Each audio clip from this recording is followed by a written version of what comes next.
I think we can start, no? Hello, good afternoon, everyone. I hope you had a good lunch and some rest. So we're at the final stretch of our conference this afternoon, entitled "An Intersectionality of Ecological Education and Eco-Spirituality." I'm Emelina Spiritu, as you can see from the picture that you see there. Currently, the Executive Director of the Ateneo Research Institute of Science and Engineering, and also professor at the Environmental Science Department of the Ateneo. So welcome everyone. We have an exciting afternoon. I myself, I'm very curious about this because eco-spirituality is not in my area of expertise. So I'm looking forward to learning more about this particular topic. We have 4 papers that will be presented this afternoon. And so without wasting any more time, let's proceed. No? So, okay, the first paper is entitled Promoting Food Justice Through Religious Education, an Ecological and Intersectoral Impetus for a Post-Pandemic World. This will be presented by Dr. Justin Joseph G. Badion of the Theology Department, Ateneo de Manila University. Dr. Badion, you have the virtual floor. Thank you very much, Doc Len. I'll share screen now. Can the slide be seen? All right. So, good afternoon, everyone. My name is Justin Badion, and today I'd like to share with you my project entitled Promoting Food Justice Through Religious Education, Food as Ecological and Intersectional Impetus for a Post-Pandemic World. I'd like to begin by emphasizing a very difficult reality that we face in this day and age. The world is in the midst of a global food crisis. And although the global food system produces more than enough food to feed the world, many people remain hungry. At the same time, many countries in the global south remain ill prepared for supply chain vulnerabilities in their local food systems, worsened by issues relating to production disruptions, the instability of the global food market, the climate crisis, environmental degradation, and lack of social safety nets for various food actors, such as producers and consumers. Nowadays in the Philippines, it's even more noticeable. Your favorite burger place is experiencing an onion shortage. Your office pantry no longer is stocked with sugar. And even though the Philippines is an archipelago surrounded by seas and oceans, you may have heard the news of a salt shortage. Just to highlight further how vulnerable the food systems of the global south are, we can actually take the description of food vulnerability during the lockdowns which happened in the pandemic, something that also happened in the Philippines. Most poor urban households live in conditions where individual social distancing measures are impossible to implement. Particularly vulnerable are the urban poor and low income and informal settlements.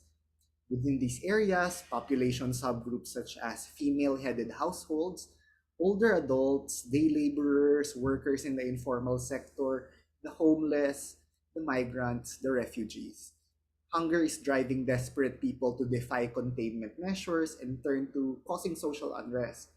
Some governments have introduced or ramped up existing social protection and food distribution programs, while others have focused on ensuring compliance through force.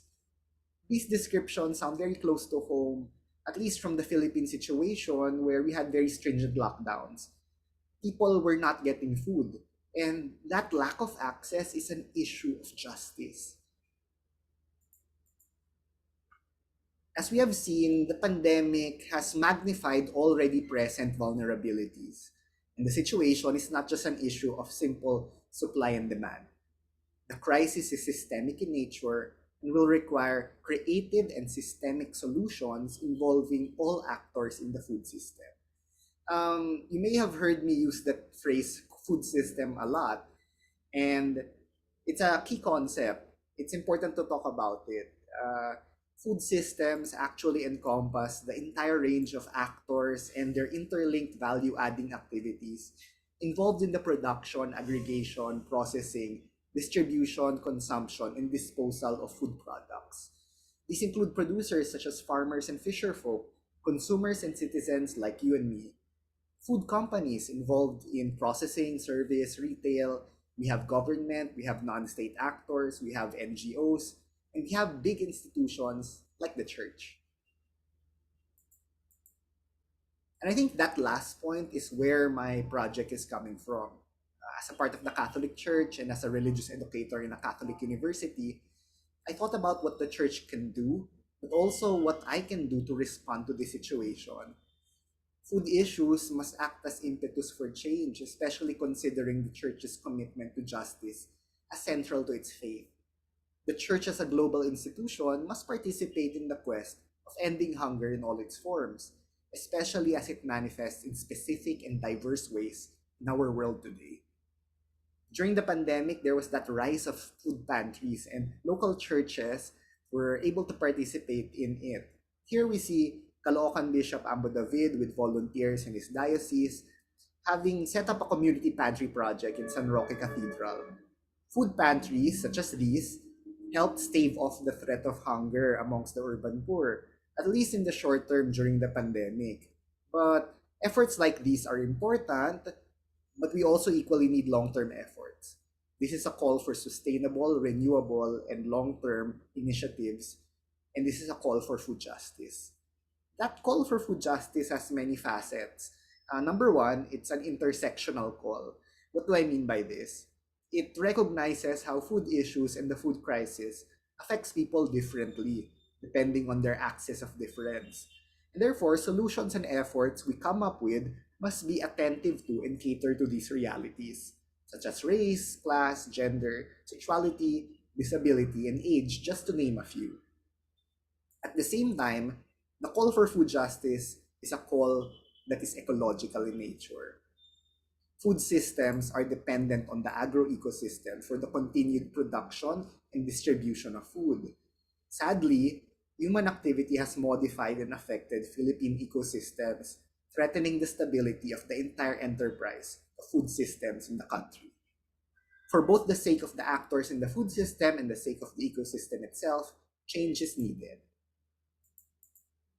So when I was thinking of a way for the church and for myself to contribute to food justice, I sought to borrow wisdom from the church's own methodologies of engagement, which brought me back to one of the well-known methods of analysis and response by the church. This project employed Joseph Cardinal Cardan's Revision de Vie approach, more commonly known as the See Judge Act method of analysis. This method was first officially recognized in 1961 through John the 23rd's encyclical Mater et Magistra, which highlighted that there are three stages which should normally be followed in the application of social principles into practice. First, one reviews the concrete situation of the social issue being engaged with. Secondly, one forms a judgment on it in light of the sources of faith, such as sacred scripture, church teaching, liturgy. And third, one decides to implement these principles in some kind of reflected action. See, judge. Having seen the food crisis situation around the world and in the country, and drawing wisdom from the faith, I decided to craft an interdisciplinary theology elective here in the Ateneo de Manila University that will help spread awareness about food justice and encourage social action and involvement regarding these issues. This course, entitled Theo 36I, Food Justice, Perspectives from Theology, the Social Sciences, and Ecofeminism, can be described as follows. This course facilitates an exploration of just food policies and food systems growing from the experience of the global food crisis, emphasized in the UN SDG number 2, Zero Hunger. The food justice movement is consistent with the Catholic mission of temporal liberation for the marginalized. Christ invites the church to build the kingdom of God in the world. To do so, the church responds to the call to feed the hungry, drawing guiding principles from the social sciences, ecofeminism, sacred scripture tradition, and the very human experience of food from people around the world and in the Philippines today. Since its proposal and approval by the curriculum committee, the course has been taught twice. The first was during the intersession of school year 2020-2021, which was right on the onset of the pandemic. It was taught fully online, and I had a total of 46 students across two sections. The second was during an intersession of 2022-2023. I had a total of 50 students across two sections, and it was taught in a hybrid mode with a mix of online and on-site components. I also plan a fully on-site version starting next semester. The course follows the outline shown on the slide, and I'll seek to explain the structure and content of the course in the next few slides. The course begins with the first module entitled Mise en Place, an introduction to food systems. This short introductory module provides an avenue for students and teachers to set the foundation for the course, particularly in matters of expectation setting. Here we are doing our own bit of mise en place, which is a French culinary term which means putting everything in place. And it involves preparatory setup prior to cooking by ensuring all the necessary ingredients have been organized and arranged. And in this case, that is introducing students to food systems and the food systems approach, an interdisciplinary approach to looking at the food crisis. What are the advantages of food systems approach? Well, it shifts attention beyond just individual behavior toward societal factors. It accounts for real-world complexity. It demonstrates the behavior of actors in the food system over longer periods of time, and it encourages interdisciplinary collaboration. The second module is an invitation for students to identify the story of food, the place of food in human life, human culture, human memory, human community, especially with a specifically Philippine context, before identifying negative contrast experiences such as inequality and marginalization that are produced because of how central food is in life, and the necessity of movements that attempt to respond to those situations of inequality and marginalization. The third module is an attempt to identify further that negative contrast experience, utilizing perspectives from political science, economics, sociology, history, and ecofeminism to analyze the global food crisis and illuminate ways toward sustainable response to this crisis. In the fourth module, we showcase the potential for utilizing resources from religion, specifically the Judeo-Christian tradition, to formulate ways to re-examine people's relation to food and respond effectively to the issue of food justice. This is where we introduce them to alimentary theology, not just a theology of food as a reflection on the reality of food in light of faith, but a theology that sees itself as food, giving strength, creativity, and spirit and vitality, nourishing people into an invitation to they themselves start initiatives for food justice, which is the last module of the course, introducing students to attempts to contributing to initiatives in their own communities. And it's interesting because students over the last few years have come up with different sorts of ways in which they've imagined initiatives for responding to food justice, including infographics or plans for responding to community problems relating to food. In conclusion, I'd like to imagine what we're doing in the field of education as a feast. Religious education is one of the direct ways in which the church can participate in the endeavor of food justice. In religious education, there's an opportunity to nourish students in their heads, their hands, and their hearts. In this sense, educators are like cooks, preparing a feast of learning that seeks to provide multi-layered alimentation for their students. Here's my references for my presentation. And I'd like to thank everyone for listening and have a great day. Thank you, Dr. Badion. I don't think we need to be too formal in this session, no? I think we're all magkababayans here Yes, in this room. Yeah. So may I call you Justin or Joseph? yes, Doctor. Okay. So that was really very interesting. I don't know if we have questions from the audience. Are there any questions or clarifications from our participants before I ask mine, if you don't mind? Okay, okay lang po.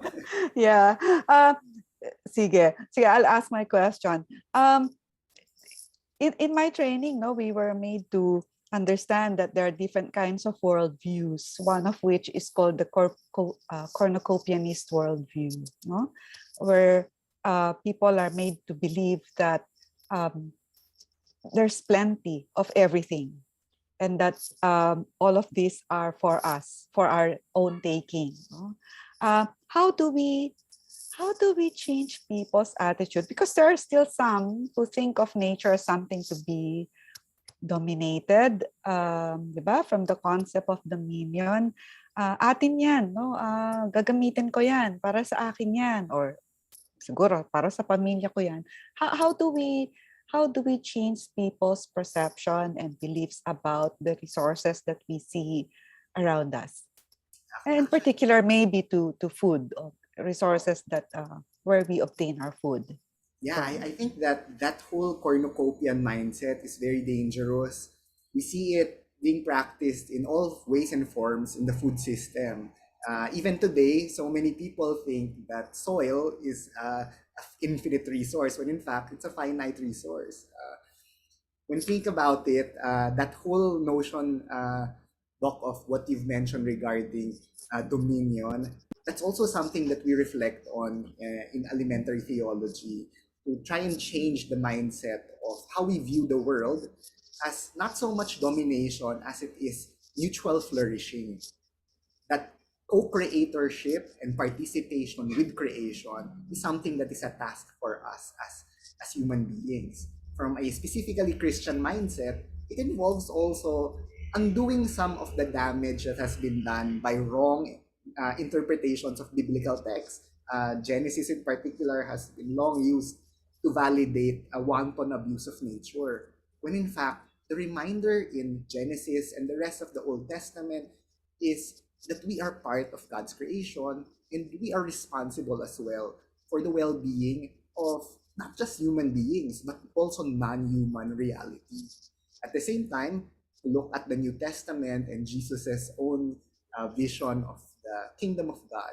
The kingdom of God is seen as a banquet not only for humans but the entirety of creation. This is the newness of vision that we are hopefully trying to integrate in courses like the foundation core courses of theology in Ateneo, but also hopefully in interdisciplinary electives like these that we're trying to introduce to students.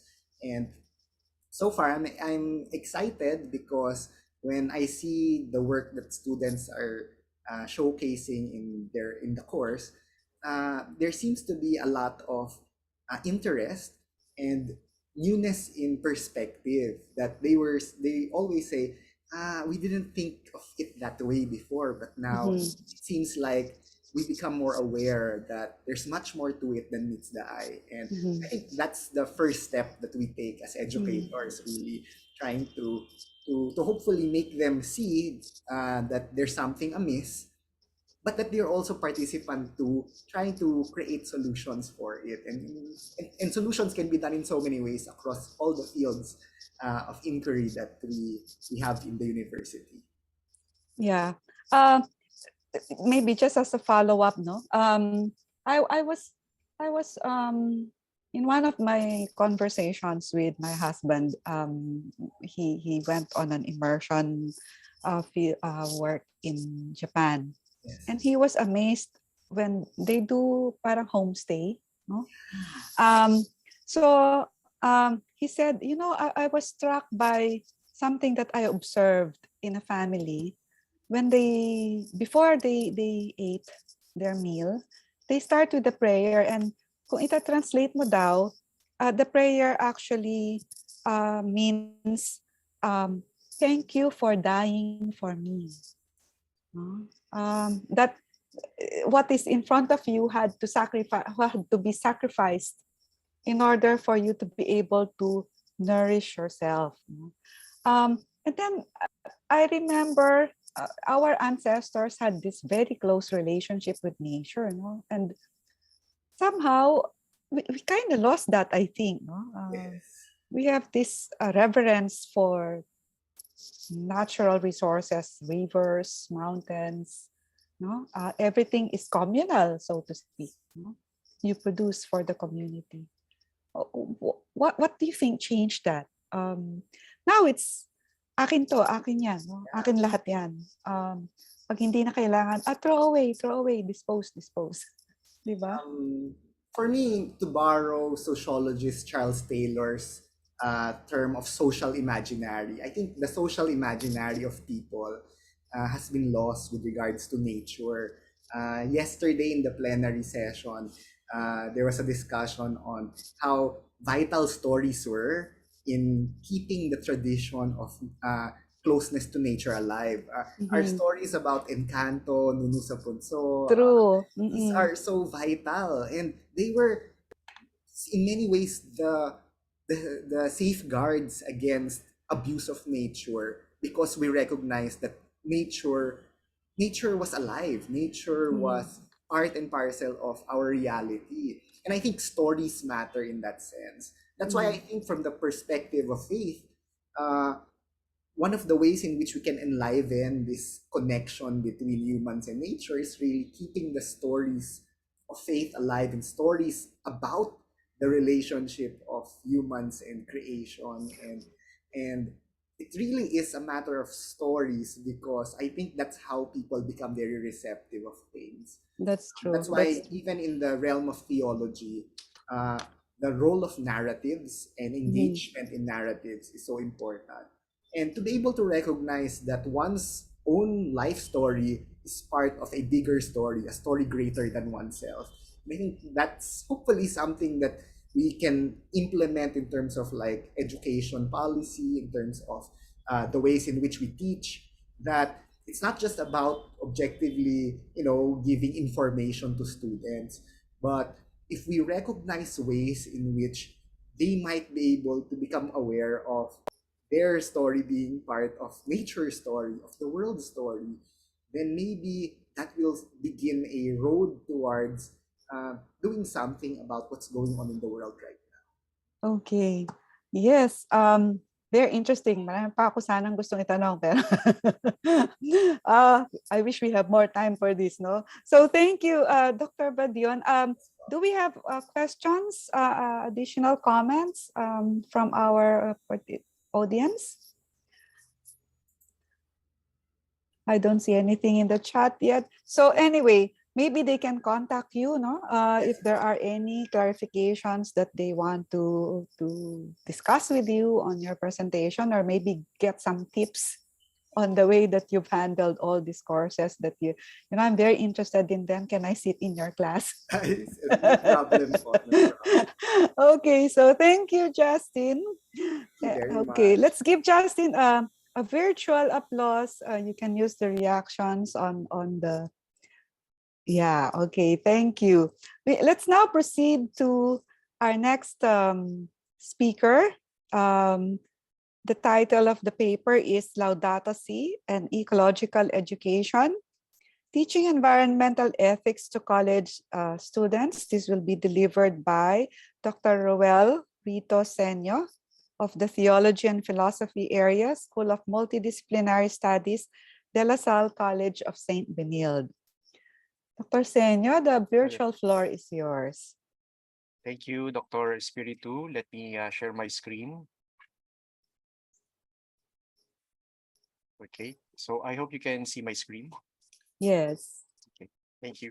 So good afternoon, everyone. So the title of my paper is Laudato Si and Ecological Education, Teaching Environmental Ethics to College Students. So the presentation is composed of the following parts: introduction, Laudato Si, methodology or framework, ecological education, courses where ecological education has been integrated, themes of Laudato Si that can be integrated in college courses, and conclusion. Introduction. So the present state of the world is very dismal. There is so-called environmental violence, which does not only refer to pollution and destruction of the environs we human beings and other creatures dwell in, but it also refers to the socio-economic and socio-political collapse of countries and nations, affecting hundreds of millions.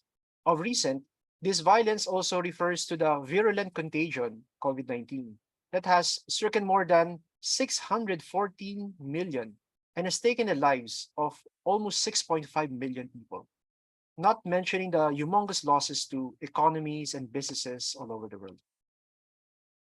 According to Marc Antonio 2021, no doubt pollution and pollution production is a fact of the human condition, such that literally millions of people are directly harmed and many more indirectly, causing more than 8 million deaths annually.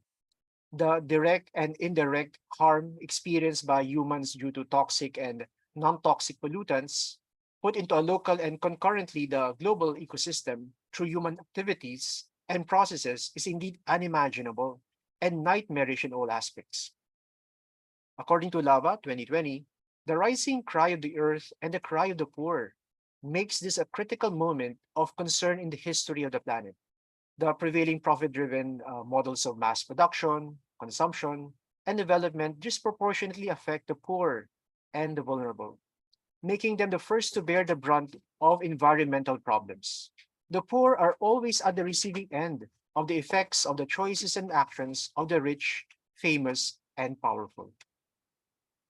According to Robinson 2020, environmental violence is responsible for alternative routes of the so-called eco-social crisis, a crisis that is manifest in broken relationships among human beings, between human and more than human beings, and between human beings and the divine.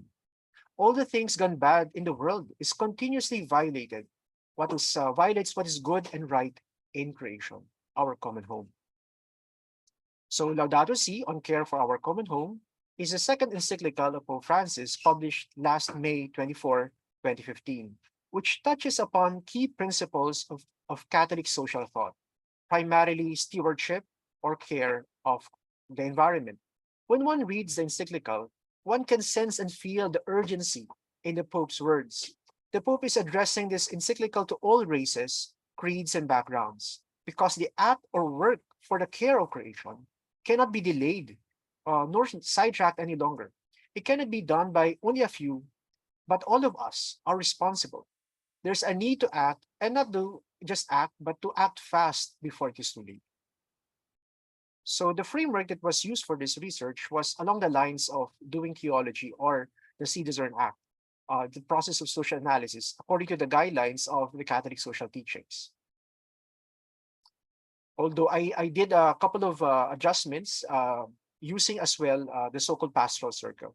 So when we say seeing, it is about grounding oneself in the lived experiences of others, as well as taking a hard look at oneself or where one stands and communes.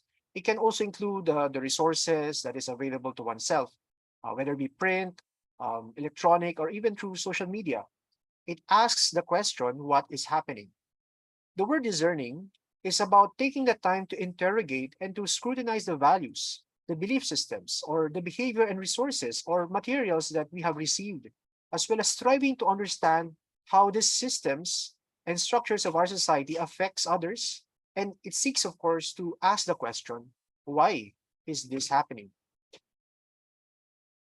The word, but since this is a theological and philosophical discourse, we have to use the lenses of faith and reason for our purposes. What does it mean through the lenses of faith and reason? And finally, when we say acting, we ask the question, how should we respond? Sorry, how should we respond? We must act not just individually, but also collectively. Indeed, we must think things differently and do things differently compared to what we are so used to in the past. Then, of course, we go back to seeing, which is a continuous cycle of seeing, discerning, reflecting, and of course, acting. So what is now ecological education? Ecological education is basically an education that promotes the environment. So ecological education speaks to the following. Life is a gift from God, which is to be protected and nurtured. Good education plants seeds when you are young And these continue to bear fruit throughout life. And the importance of the family. There is the stress on the crucial role of the human family, which is the place where life is begotten and where life is seen as a gift from God, the Creator. The family has to be welcomed and protected against the many attacks to which it is exposed today, so that it can develop and flourish in accordance with what constitutes human development. According to Pope Francis, ecological education should not be instilled in both young and old, or should be instilled in both young and old, for it leads to a profound reality. The relationship between human life and the moral law, which is inscribed in our very nature, is necessary for the creation of a more dignified environment. So in the La Salle College of St. Benilde, we have this 3-unit general education core course entitled iEthics or Institutional Ethics. And one of its main course outcomes states, develop sensitivity to the common good and internalize the principles of ethical behavior in modern society at the level of the person, society, and in interaction with the environment and other shared resources. One of the special topics I discuss is on environmental ethics.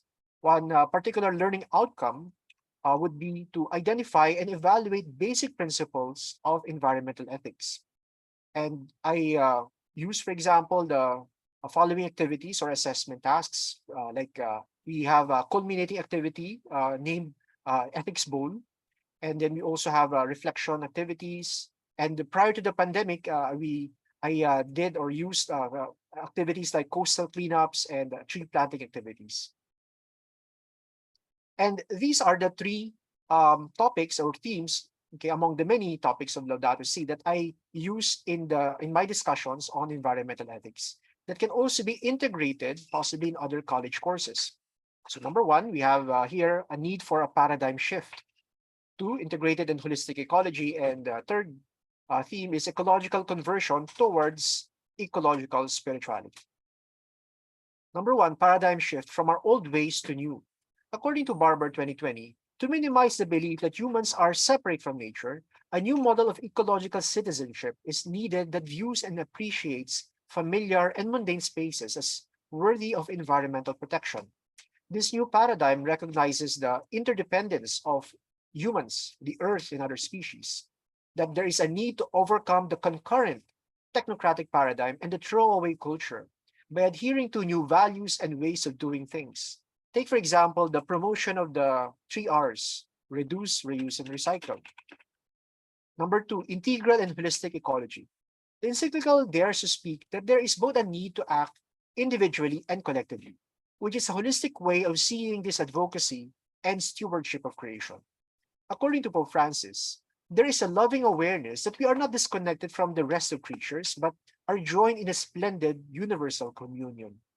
Everything is important, and everything has to be given due concern and attention, from the environment that surround us, our God-given natural resources, to the poor begging on the streets, the precious unborn in the womb, or even the incorrigible drug addict.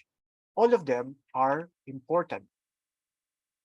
If we destroy creation, creation will destroy us, according to Pope Francis. Thus, the advocacy for the environment, and which definitely includes all of life and that which has life, is not something that can be taken lightly, not even second priority to policy making, but it has to be given much weight and importance, as equally important as justice, peace, and order, all ingredients for individual and collective flourishing and development.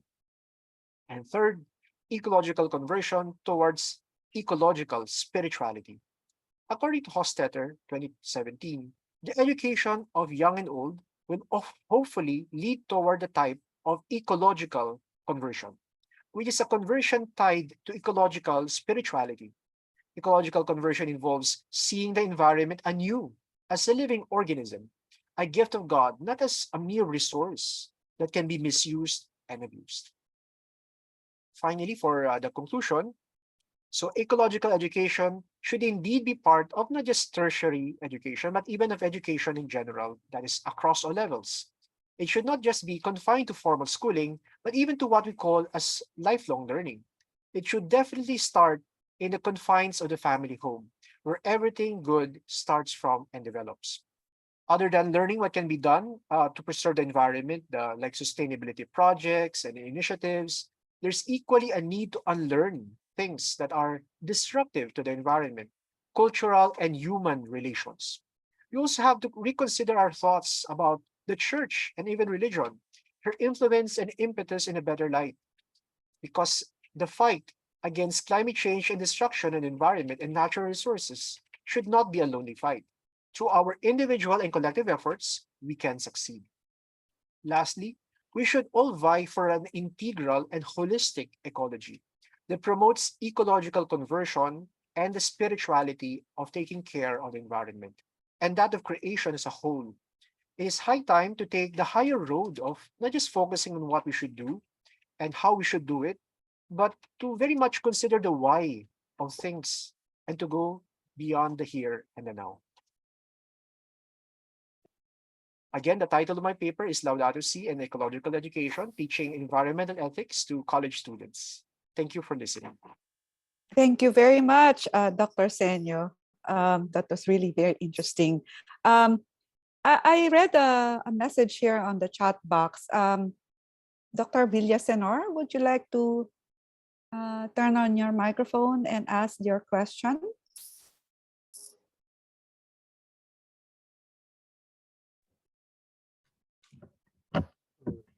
That question has already been answered privately by Dr. Badion. So Oh, okay. Oh, that was directed to Dr. Badion, our previous speaker. Okay. Okay. Do we have any questions for Dr. Senyo on his presentation on Laudato Si and ecological education? Dr. Badion has raised his hand po. Oh, yes, Dr. Badion. Hi, Sir. Well, first of all, I'd like to commend you, the work that you're doing. I think it's such an important thing to encourage students to acquire an ecological spirituality, to inspire them towards ecological conversion. It feels very resonant with the experiences we have here as well in the Ateneo of trying to inculcate uh, an ecological mindset from a faith perspective. You mentioned a while ago in your presentation that there were certain things that had to change in terms of your approach to the course because of the pandemic. Uh, us here in the Ateneo, some of the most hard hit courses in terms of uh, change and adaptability were the theology classes, which had an immersion component. Um, how were the adjustments done for your particular courses with regards to when the pandemic hit, and what are your plans moving forward, knowing that there are certain limitations for the implementation? Yes. Of course, thank you, Dr. Badion, for the kind words. And of course, the question.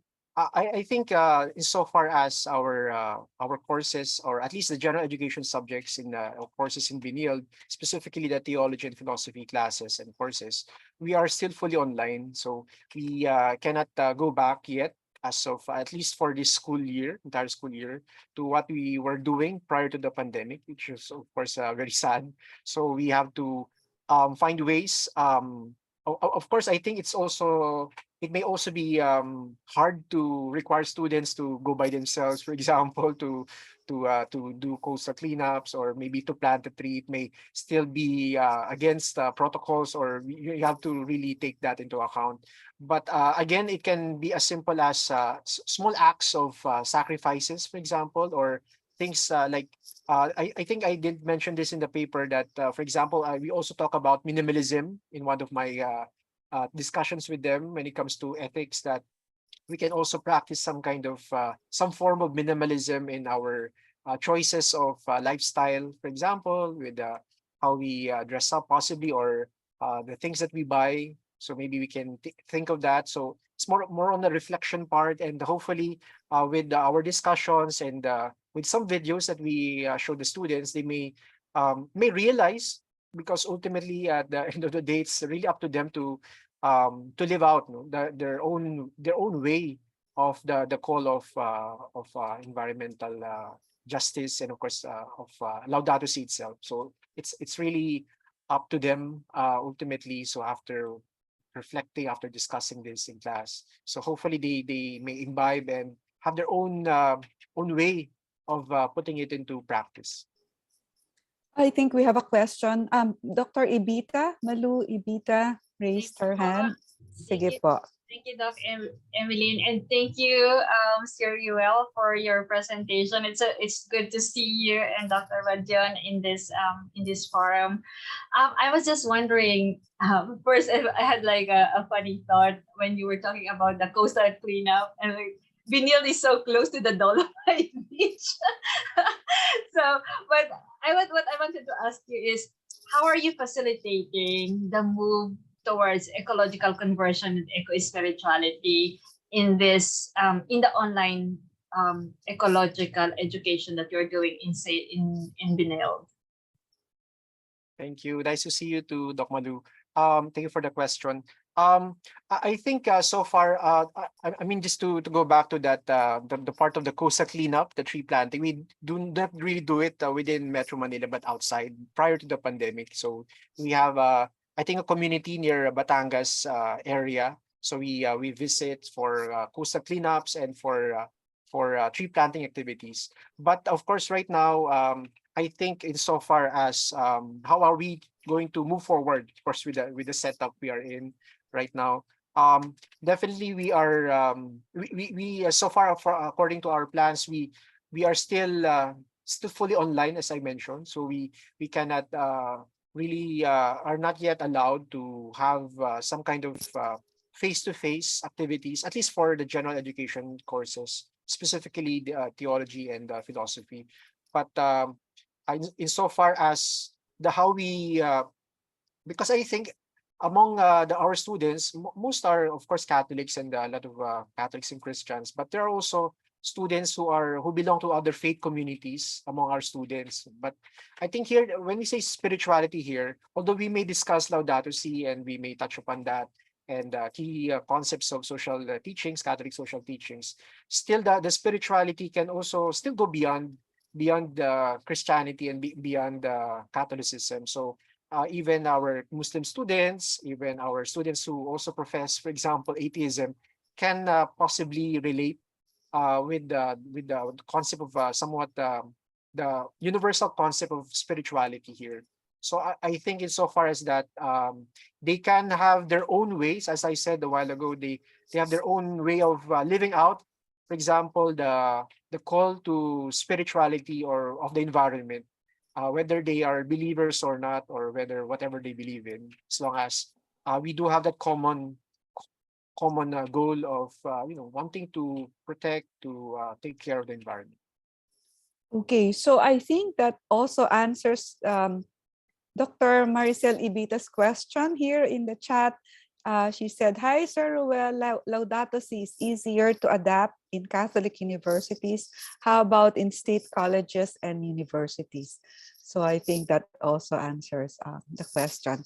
Okay, so that was really very interesting. Shall we give a big round of applause for Dr. Senyo? Thank you. Okay, thank you very much. I wish we have more time. I too have a question, but maybe I can email you my question later. Wala nang time eh. Okay, we will proceed to the next presentation on climate changes. Climate change changes eco-theological education by Dr. Maricel Ibita and Dr. Maria Marilu Ibita, both from the Department of Theology of the Ateneo de Manila. So, Doctors Ibita, Ano po?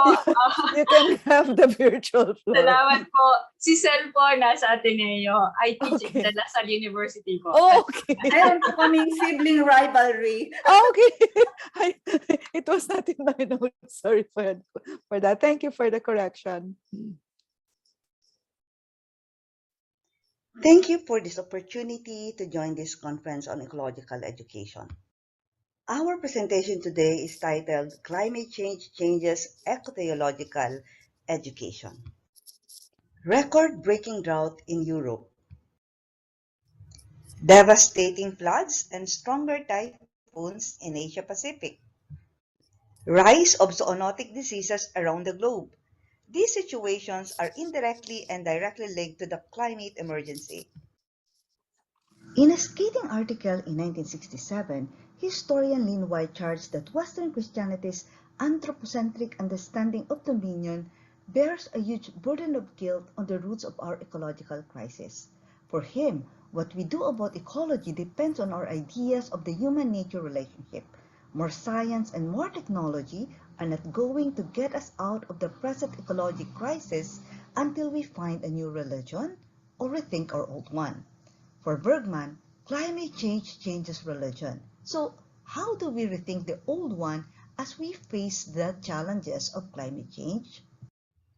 We propose that a vital component of a transformational ecological education is rethinking religion in general and rereading Christian scriptures by means of contemporary ecological biblical hermeneutics in particular. In eco-theological education, we will use contemporary biblical ecological hermeneutics as lens in interpreting the text. We will first give an overview on how to read the biblical narrative closely using characterization. Then, we'll trace how biblical ecological hermeneutics developed from the Earth Bible Project's eco-justice principles to the modified ecological triangle to ecolonial and sustainability hermeneutics. Next, we will reread the Genesis creation story from these lenses, so new insights may emerge as we look at the dynamic relations between and among God, humans, and non-humans. And finally, we hope that these contemporary methods of interpreting the scriptures can make our eco-theological education more transformational and a vital part of responding to the climate emergency in both personal and communal levels and in our local and global actions. Let's start. First, we identify the biblical narrative or story to be analyzed. Narrative analysis focuses on the plot, point of view, and characters. Characterization closely reads the words and actions of a focused character, which can be God, humans, or non-humans, and how the other actors in the narrative relate with their words and actions to the focused character. A summary of the results of this close reading of each panel generates new insights about the character and the narrative.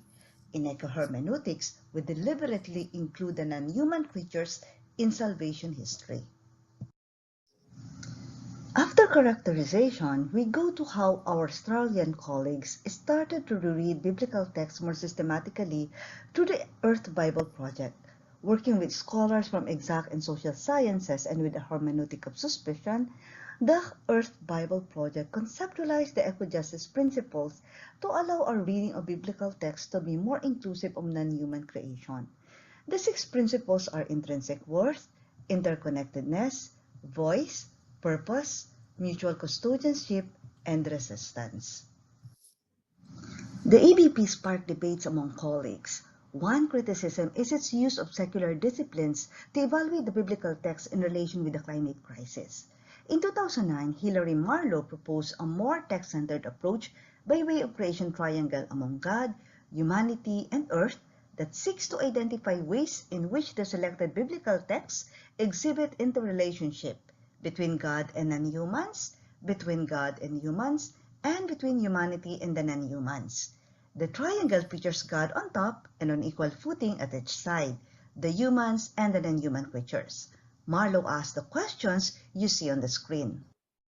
While Marlowe pays attention to the independent relations between two of the characters in the triangle, thereby highlighting God's non-human relations, she agrees with my criticism that the interlocking dynamics between and among the 3 characters be also discerned. This modification encourages more scrutiny of the text. Using post-colonial lenses in reading, Nordic colleagues Tina Nelson and Anna Solivag employ the insights of the Earth Charter, an international, intergenerational, and multi-sectoral declaration of fundamental values and principles considered useful by its supporters for building a just, sustainable, and peaceful global society in the 21st century. Its pillars are respect and care for the community of life, ecological integrity, socioeconomic justice, democracy, nonviolence, and peace. Moving on, Nelson challenged how we can incorporate the 2030 Sustainable Development Goals proposed by the UN to its member states for completion by 2030. She calls this sustainability hermeneutics. While she was working on this conceptual framework, we were also using gender and trauma studies and ecological hermeneutics as in our forthcoming publication. So how does ecohermeneutics work?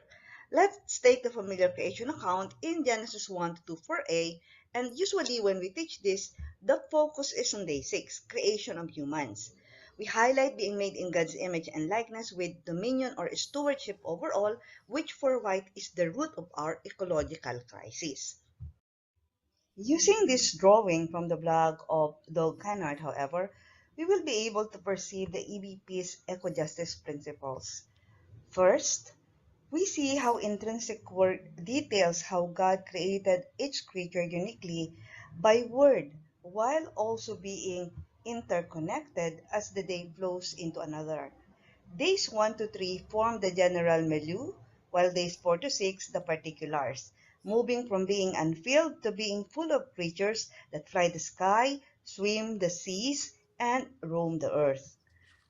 Number 3, the voice of the earth challenges us to differentiate the various sounds of thunder, of wind, water, rain, the birds, the sea creatures, and humans.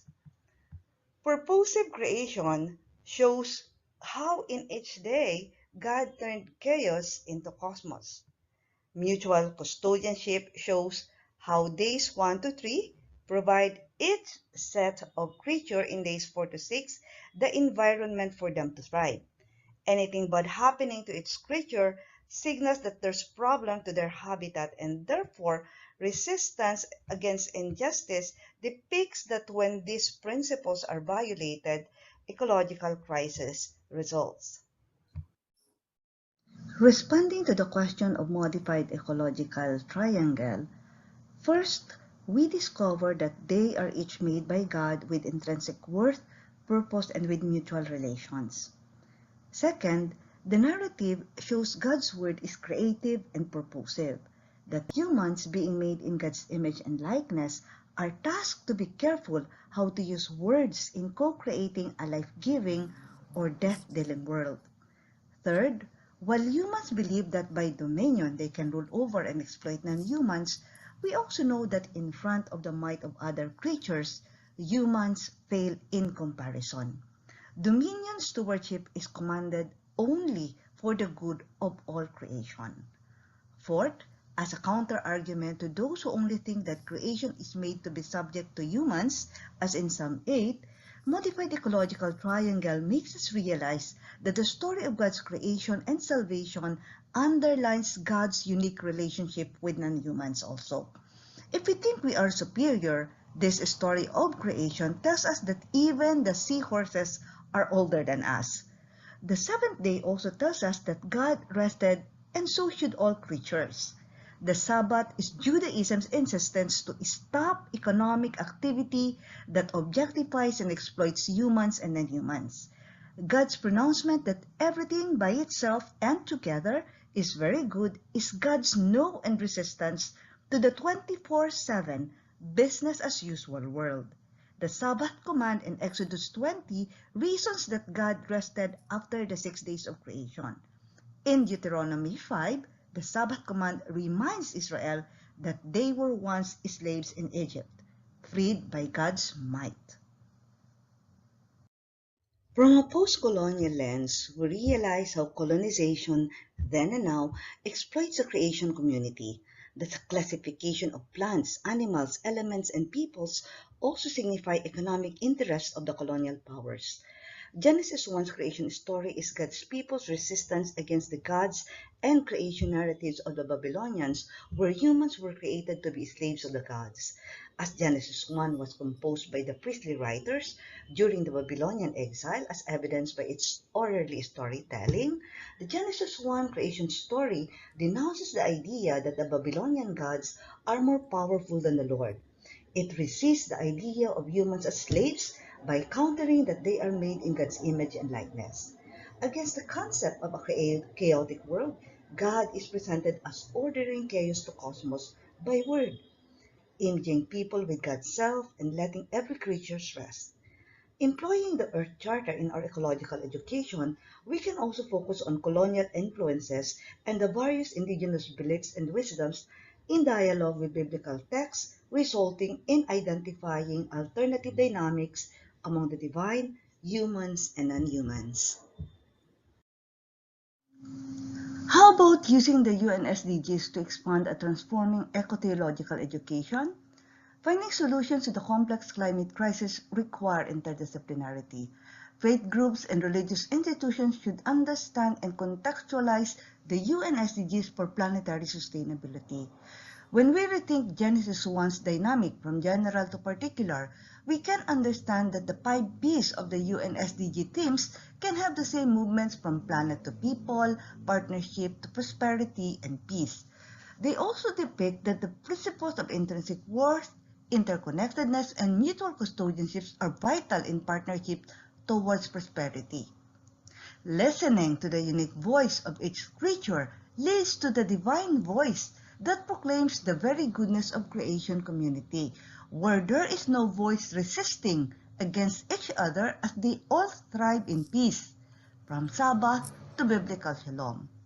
In sum, we show that a transforming eco-theological education is very much needed today. Looking back, ecological hermeneutics is one of the ways that we can rethink the old religion.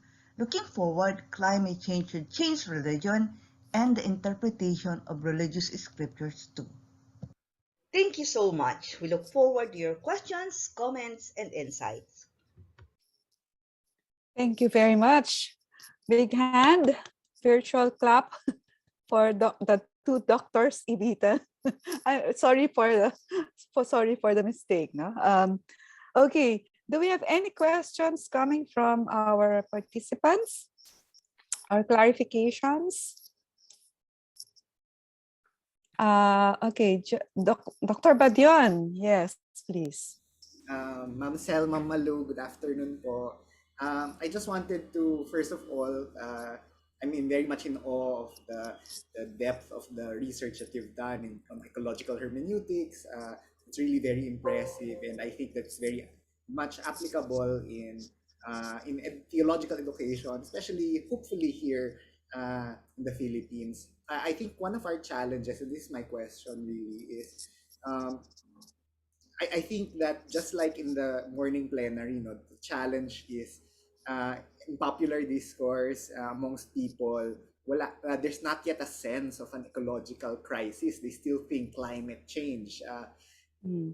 And I think that's something that that's the barrier that we hope to break, is to make people aware of in the public sphere, in popular discourse, that there is a need for a rethinking of the way we relate to the environment. So I think my question for both of you is really on the realm of what are ways in which we could translate the the principles of the eco-theological principles of education to public theology, public theologizing, and popular discourse. Maybe Madu can answer first and then I will follow up. Okay. Thank you, Justin. I think that's really very important because what we are talking, like right now, we are talking to the choir, but what happens outside? How do we really expand this and to feel that that sense of crisis, ecological crisis emergency? Even if I was kidding, Sir Riuel earlier, like just the notion of the Dolomite Beach, I think is already, we can already subject that even to the we can use the method that we have done to subject that into a public theologizing or public discourse, like just asking, why do we need to have a white beach? Why do we need to take those dolomite from the mountains? What happened to them? In terms of the respect for creation, in terms of what happens to the people, did it really up to what extent does the dolomite affect the creatures that are in Manila Bay, despite it being very, very polluted and so on and so forth. So I think that's one thing we can do it. And then, okay, not everyone can go to the Dolomite Basin, or maybe just ask, in terms of plants, okay, if we are just talking about the onions or the rice or the sugar cane that we have, I think if we link it to what you have been talking about in terms of food, these are really all interconnected. When we begin to see how is the land being treated right now in terms of overpopulation, overpopulation, also overgrow, use of cash crops, and so on and so forth. When we think of it from the ecolonial, why don't we have sugar if we have sugar canes? Well, ecolonial says that it's because a lot of the sugars are being brought outside, and then you have the other question of importing the vegetables and sugar and so on. So I think when we make these questions about ecotheology, about everyday events and things that we don't want to be anthropocentric, but when it hits us, that's when we get to be more aware. I'll let Sally answer a little bit more. Siguro just dagdag, maybe it will be a little bit more on the method and the various levels of education that we have. I have this morning we were talking, I think when we were it's about the arts, and they were saying about we are forgetting our narratives. And what I like with the methods that we discuss after this, because we can use it not only for religious text, but also cultural text. How do we tell our creation story? Diba? Because it has been like so Christianized na eh. And also in using these various methods, as you can see, we were all building by reading the text first or understanding the cuento first. And then you do the very basic of characterization, just the words and actions of the character, and how do the others, like relate to them with their words and actions as well. We can do that also, with malakas and maganda, and like and everything. But as you can see, this kind of ways of reading the scriptures or reading our Filipino literature, cultural treasures, we can already use that in the elementary level. Elementary level and then basic ed. But when it comes, for example, to the eco-justice principles, you can still use that for basic level. But more and more, as you can see, maybe for senior high school, college students, MA, even PhD, we need them to look a little bit more about colonial its influences. How do we do post-colonial reading? How do we critique our stories? And also, how do we widen it? Because not everybody's religious, not everybody's Catholic or Christian. So how do we relate it with other religious scriptures, and how, and maybe, like even Marvels, like Thanos is really like about all these things then, diba? So when we allow our students to be more critical and to really ask the question of what is disturbing here, then we can really go a little bit deeper, not only, I guess, into eco-spirituality, but we will also address, the VUCA and Bani world that Dr. Huyetken was talking about this morning. So, yun siguro. Yeah, and may also maybe interject on that because I also teach environmental science, but the more scientific or technical aspect of that field. I think one of the mistakes that we're doing is, we all know the song "The Circle of Life." Yeah. We all know the saying, "Everything's connected to everything else." No, but how well do we really know the message, and how well do we really internalize that? And I think it has also something to do with the way that we teach about the environment. We teach it as if these are separate compartmental units, no? separate ang air, separate ang water, separate ang plants and animals and so on. That sometimes people fail to see that all of these are interconnected. No? And yes, we also tell our students and we remind them seeing God in all things. No? But Yes, how do we really teach that? How do we make them discern that that God is there, that God in whatever forms you believe in is in there. No? So these are, yeah, I wish we could have more time to discuss all of these things. Siguro po, wonder, the sense of wonder. Yes, yeah. You know, like and whether it is in like the small molecules, particles, and also the yes, greater things that we see, like the wonder. If we have that kind of wonder that we are very small and that there are other things around us, po siguro we can already have that kind of effect. Tapos siguro po, konting lang din, dagdag. I watched the other day, I attended a Zoom meeting of Father Jason D on Ikebana.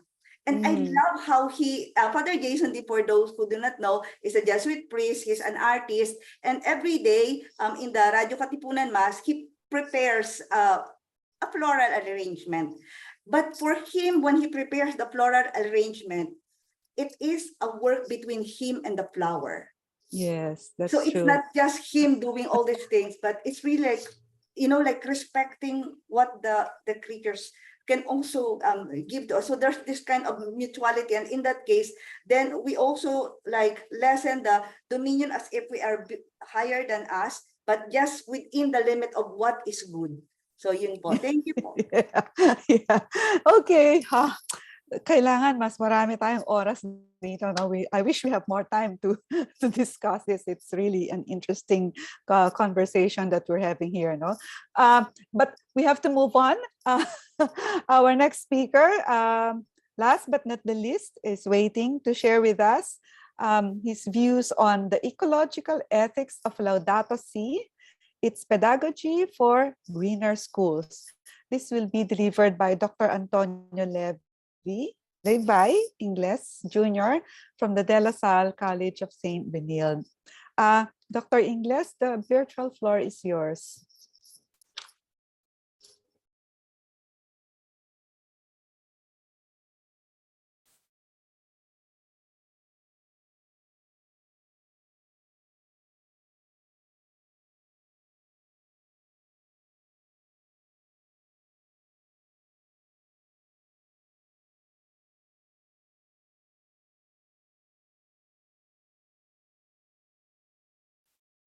Good afternoon. I'm here today to discuss the ecological ethics of Laudato Si, its pedagogy for greener school. I hope you will find this topic interesting. Like Gus Pet, I would like to ask the same question that he asked. If we are not going to solve the issue of the environment solely by science and do not have the political will to address it as a country, what can be done? Lumen Fidei, the Light of Faith, is the first encyclical of Pope Francis. It was released on June 29, 2013. Laudato Si is the second. It was released on May 24, 2015, and it has a subtitle on care for a couple. However, Laudato Si is the first encyclical that addresses the environment, and it challenges us all to survive, thrive, and let our generation in times of change be a time remembered for the awakening of a new reverence for life. Pope Francis calls for an integral ecology and asks for educators, like all of us here, capable of developing an ethics of ecology and helping people through effective pedagogy. This study articulates Laudato Si in the Philippine context, proposes an ethics of ecology, and identifies an effective pedagogy that may help people, especially the Filipino students, that will guide their conduct in school, including at home, within a local community or barangay, and in the workplace. This study reflects on and answers the following 4 questions. What is the ecological ethics of Laudato Si? What is an authentic pedagogy? What are the effective and appropriate pedagogical approaches that may lead the students to academic achievement, ethical development, and to contribute to the society? And lastly, which among the four doable solutions preferred by the environmental advocates to be part of the students' experiential learning, namely zero carbon, zero waste, sustainable water, and sustainable transportation? Let me start with an opening note. Thomas Berry said, "The universe is a communion of subjects rather than a collection of objects. The earth is not part of the human story. The human story is part of the earth story." In the future, nothing much will happen within to the natural world that does not involve us, humans. We cannot be driven by merely awareness and concern for the natural world. Instead, we must pay conscious attention to whether we are adequately meeting the needs of the natural world as ethically responsible humans. What is the ecological ethics of Laudato Si?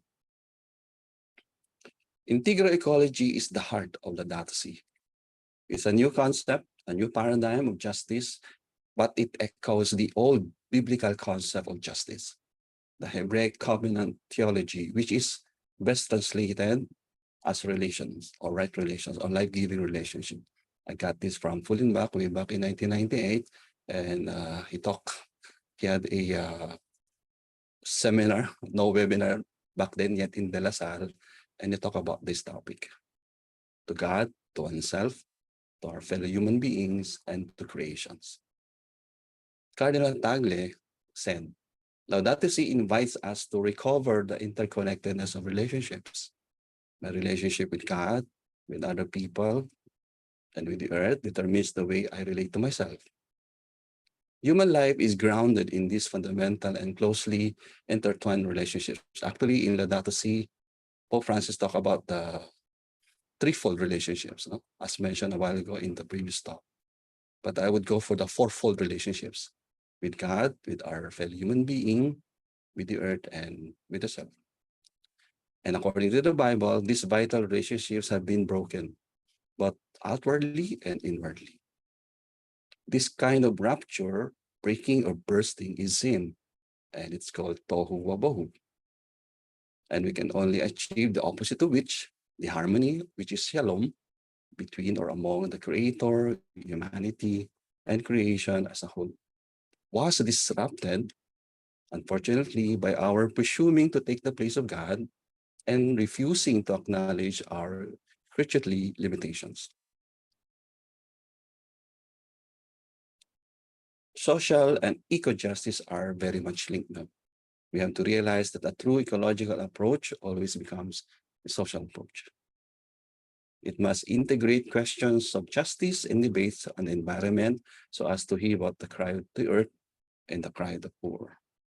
We tend to forget that people, especially the poor people, are the most undefended ones when it comes to the effects of environmental pollution, global warming, climate change.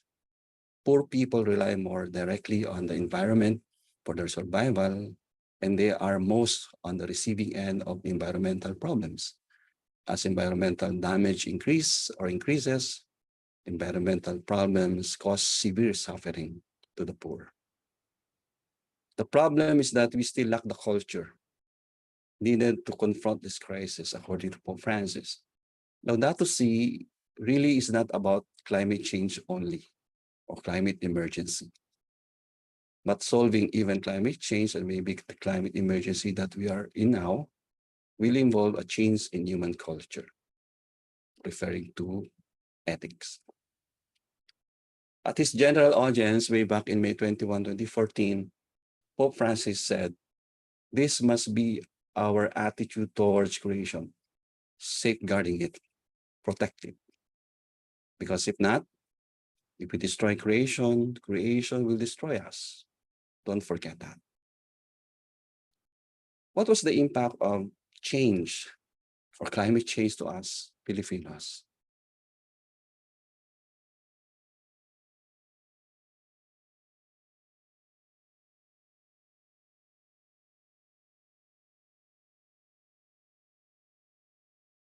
Typhoon Haiyan, known in the Philippines as Super Typhoon Yolanda, was one of the most powerful tropical cyclones ever recorded. On making landfall, Haiyan devastated our country. Category 5, highest, strongest on November 8, 2013, more than 6,000 people dead, more than 27,000 people injured, more than 16 million Filipinos affected, 2.5 million were in need of food, and 4.1 million were displaced.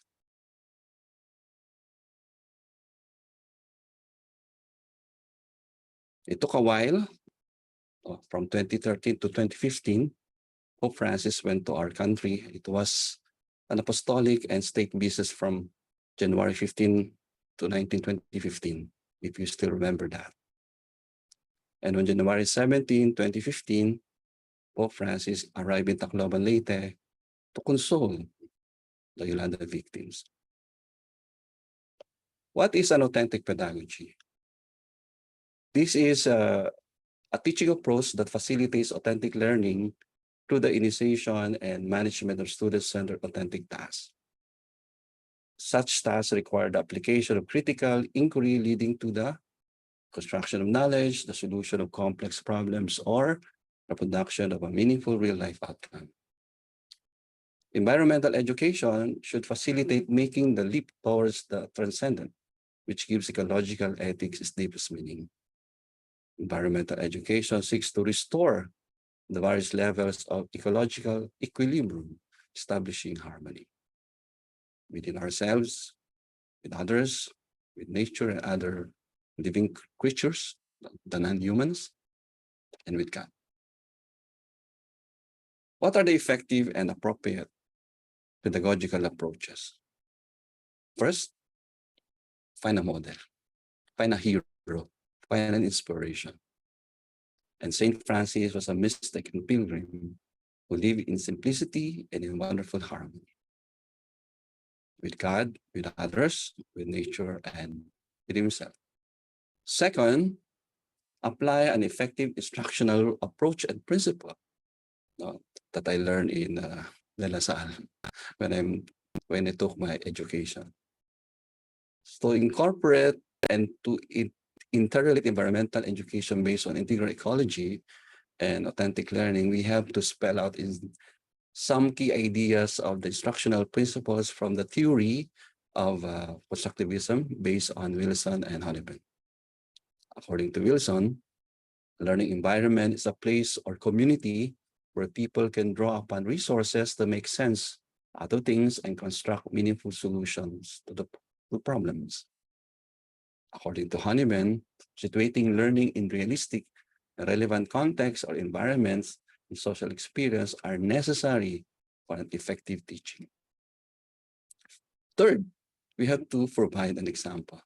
Unfortunately, my example is not from the Philippines, but I learned a lot from this example. It was taught to us by Brother Miguel, one of my teacher in the Lasal many years back. There's a need to incorporate, interrelate environmental education based on integral ecology and authentic learning. Making learning authentic in Lesson Her middle school, the students saw beyond the obvious condition of Detroit's River Rouge that impacted life and around the water and applied what they were learning in class to real life problems. This is very similar to the plenary talk on field trips. The students' opportunity to document their observations opened the door into lessons about water environment. Added to these hands-on activities or learning by doing, students understood the reasons how oxygen, water, and organisms interrelate and work together. Students realized that in the past, they did not know the different pollutants have different effects on the river. Now, they already knew the reasons why the river is polluted.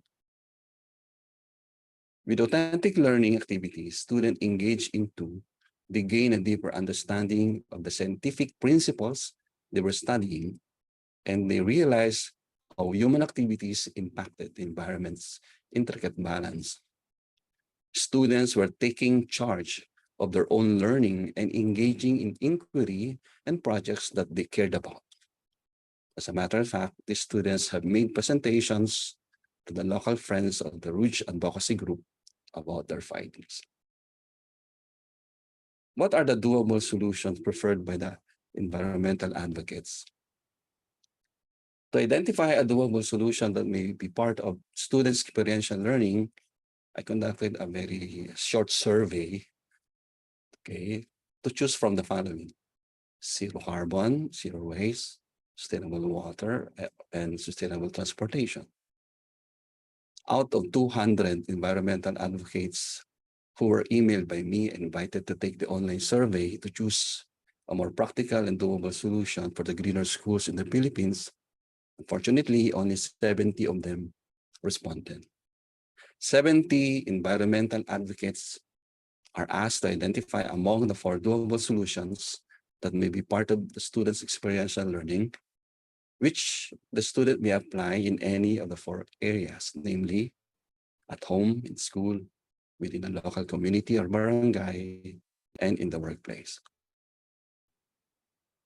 Practically, the results of these simple survey suggests that the respondents prefer most the zero waste to be applied in all 4 areas to survive and thrive for greener schools in the Philippines. The respondents prefer at home for 6 of them, 65.7% zero waste. In school, 53 of them, 75.7% zero waste. In community, 51 of them, 72.9% zero waste. I'm not saying that all other choices are not being selected, but based on the survey, zero waste would be preferred in all 4 areas. And in the workplace, 44 of them, 62.9% zero waste. What is zero waste? So I got this from Facebook. It is an advocacy that promotes designing and managing products and processes to avoid and eliminate the volume and toxicity of waste materials. It is a goal that is ethical, very aligned with Laudato Si, economical, efficient, and visionary to guide people in having a resourceful lifestyle in which discarded materials can be redesigned as resources for others to use. January, the celebration of Zero Waste Month. It was declared under Presidential Proclamation 760, and it's pursuant to Republic Act 9003, also known as the Ecological Solid Waste Act of 2000. The National Solid Waste Management Commission is the lead office tasked to implement the RA 9003. It oversees the implementation of appropriate solid waste management plans by end users and local governments. A closing note from gas spent. I used to think that the top environmental problems were biodiversity loss, ecosystem collapse, and climate change. I thought that 30 years of good science could address these problems. I was wrong. The top environmental problems are selfishness, greed, and apathy. And to deal with these, we need an ethical and spiritual transformation. And we scientists, lawyers, don't know how to do that. If we are not going to solve the issue of the environmental solely by science and do not have the political will to address it as a country, what can be done? There is another dimension to address, the ethical view. Pope Francis made this point in his 2015 encyclical Laudato Si.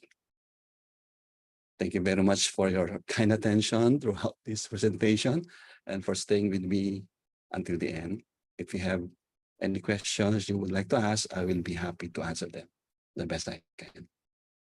Thank you, Dr. Ingles. That was a very informative presentation. Do we have any questions please unmute yourselves. You may ask your question to Dr. Ingles. Anyone? Or maybe I can ask mine, if you don't mind, Dr. Ingles. Yes. while we're waiting for them to to think of their questions. I was always intrigued by the outcome of the survey that you made on zero waste, where they chose zero waste as the most preferred solution in order to survive and thrive for greener Yeah. schools. Were there specific examples that were given to you on how this can be achieved in schools? Given I'm sure this is a problem also in De La Salle, given our problems with plastic wastes and disposables and all these materials. Were there any specific examples that you discussed with them or that were forwarded to you in order for us to be able to achieve Okay. this particular So objective? during the time that we conducted a series of webinar about climate change, and many of the environmental advocates who attended, so I took the chance to email them and just simply identify which are the doable solutions that the students can do. And among the many lists, I was able to gather the 4. Okay, so I just read all their comments, their sharing. They have all the explanation, all the details that they can propose in a school setting, at home. No, but these are not part of my concern. My concern is what are the very doable solutions that can be applied in 4 areas. No, at home, in school, in the workplace, in the community. And among the list that I identify, I choose 4 because all of them can be done. No? And when I throw back the questions, or among these 4, which of them is the most doable in all the 4 areas? And yes, they replied back and they said, zero waste. But they it's did not kind give of me the details on how to do it in school. Because if kind of you read, struck me yeah. about their choice. Maybe the background of the environmental advocates, they're already doing it personally, not because it's a law, but because it's their personal advocacy and personal choice, no, to be on how to care for our environment. That's basic. Even there's no law, it's basic that we have to care and we have to end up zero waste. No? Yeah, and to think that we've always taught in our classrooms that if we want to make change happen, we need to change within ourselves first, no? Okay. And then expand that to the. You know what? In school, we have this garbage segregation and all kinds of labelings, no? And every time I go home during the pre-pandemic, I would see the garbage collector. While our students are very, let's say, faithful in doing garbage segregation, the moment the garbage collector, the dump truck will pass by at the back, in front of Sainsco, because that is where they get the garbage, I would just observe the garbage collector and they just simply dump everything that we have separated in one container. So in the school setting, it's all right. But the moment the government will do the responsibility, then Yes. it becomes chaos. Yeah, that's So true. that's It's the real problem is not only in the school setting, maybe even those people working in the garbage, especially the garbage collect, should be given this kind of I don't know, orientation or education that they can just yeah. simply dump all this garbage in one container. So all the effort is lost. Yes, I think that's similar to the question posted here by Dr. Sel Ibita. She was reminded about the experience shared by one of the speakers. Dr. Ibita, would you like to expound on that question and regarding your question on the implementation of zero waste? I was just thinking, diba, early this morning in the panel discussion, there was this question on parang what are the effective ways of, like encouraging our students, etc. And she just really like simply said that one of the most like striking thing or activity that she saw was like just really helping, like maybe exposing our students to picking waste.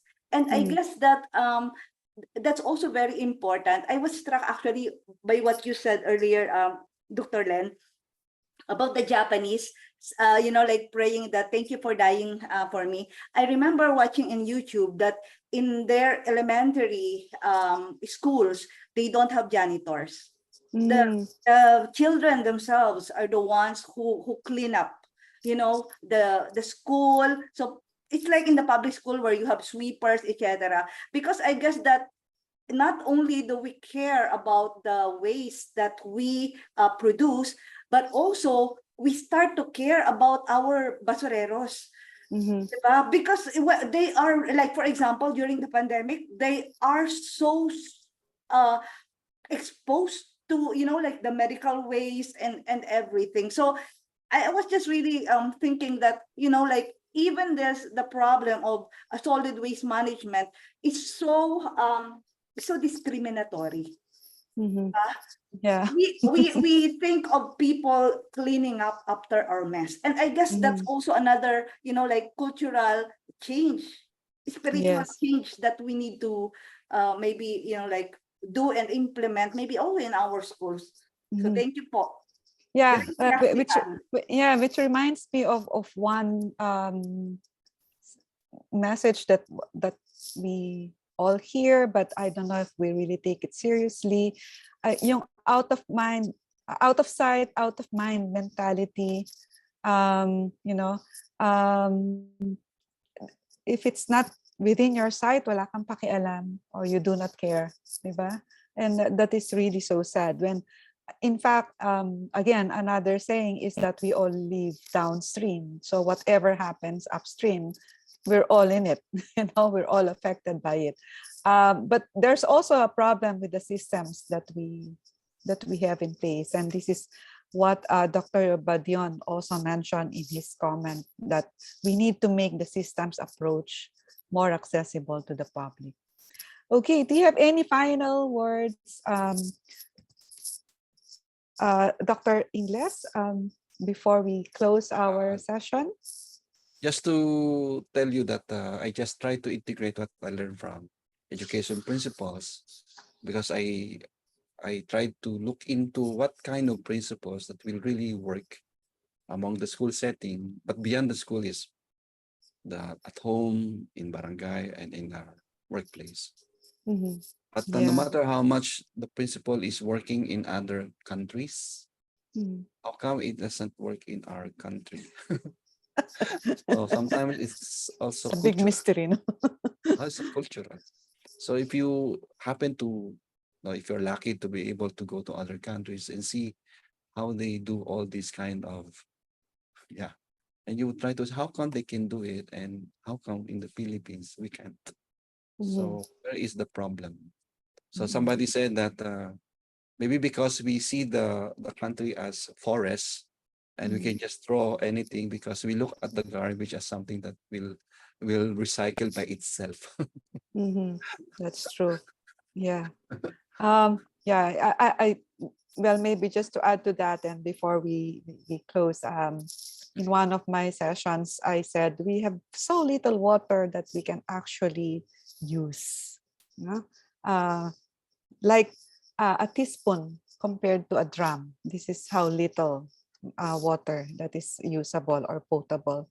And then somebody responded by saying, diba, we are surrounded by water. We are in our archipelago, we are surrounded by water. Why are you telling us that we have so little? So how do we, sometimes it can be so frustrating, but yeah, we soldier on, we try to use a language that people would understand and explain it in a simple as possible, in a simple way as possible. So again, this is a very engaging afternoon. We've learned a lot, and I hope that many of you will also pick up some nuggets of wisdom that our eminent speakers have shared with us this afternoon. So let's give everyone a big round of applause before we call on Dr. Achut Kyugeng to give her closing remarks.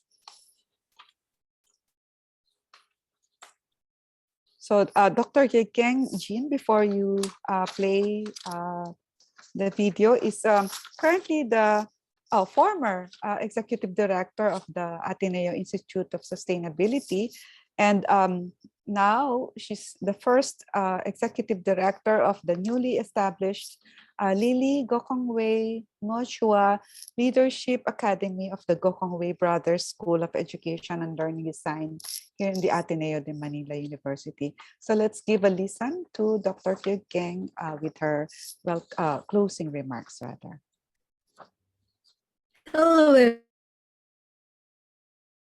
everyone. We hope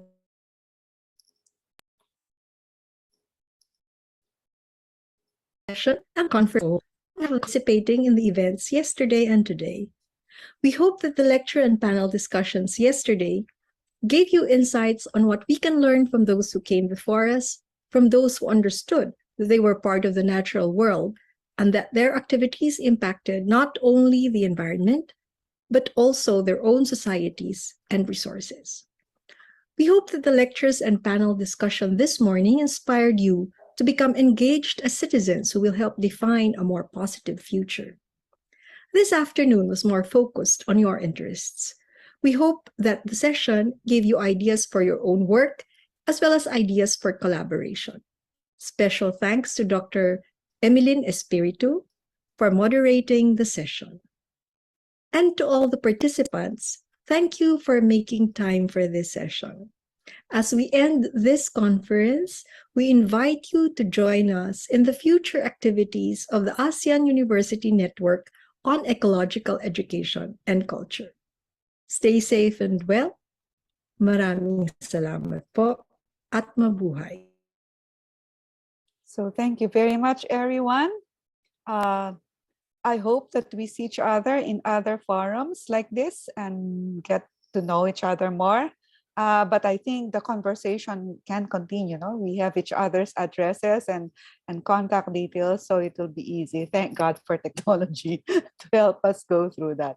So thank you, everyone, and have a pleasant afternoon. And I hope to see you in the next conference of the AUN EEC. Maraming salamat po. And stay safe. Maraming salamat din po. Ingat everyone. Thank you very much, everyone. Thank you very much, Doki, for being our moderator. I'll just like to remind everyone, if you wish to receive sorry, I forgot. a certificate of participation, that may be coursed through the evaluation form with links shown here on the screen, and you may also access the form through the QR code here. Thank you very much, everyone, and have a good rest. Maraming salamat po. Ingat. Thank you. Salamat. Actually, my husband taught in De La Salle. He was with the College of Computer Studies and then with the psychology department. So, La Salle and Ateneo can really work well together. Kasama po yun sa systems,